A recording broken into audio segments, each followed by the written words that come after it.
బాహుబలి భారత చలనచిత్ర చరిత్రలో ఇది సంచలనాలకు కేంద్ర బిందువు. ఒక ప్రాంతీయ చిత్రం కనీవిని ఎరగని రీతిలో భారీ బడ్జెట్ తో రూపొందడం, అదే స్థాయిలో వసూళ్లను రాబట్టడం నిజంగా అద్భుతమే. ఇదంతా రాజమౌళి విజన్, దర్శక ప్రతిభకు ప్రతిఫలమే.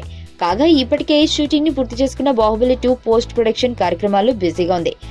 ఈ చిత్ర థియేట్రికల్ రైట్స్ అన్ని ఏరియాలో హాట్ కేకుల్లా అమ్ముడుపోతున్నాయి. ఈ చిత్రానికి సంబంధించిన ప్రీ రిలీజ్ బిజినెస్ 500 కోట్ల వరకు జరుగుతుందని సమాచారం. కాగా నెల్లూరులో బాహుబలి చిత్రం 4.5 కోట్ల వరకు వసూలు చేసింది.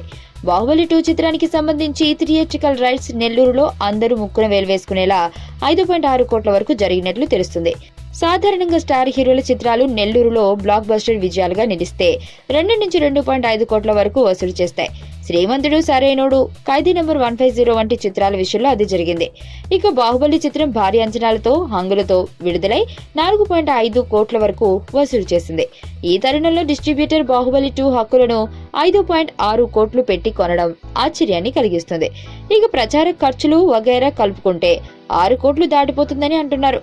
పంపిణీదారుడు గట్టున పడాలంటే బాహుబలి 2 నెల్లూరులో 6 కోట్లకు పైనే వసూలు చేయాల్సి ఉంటుంది. ఎంత బాహుబలి చిత్రమైనా ఈ స్థాయిలో రేట్లు పలకడంపై అందరూ ఆశ్చర్యాన్ని వ్యక్తం చేస్తున్నారు.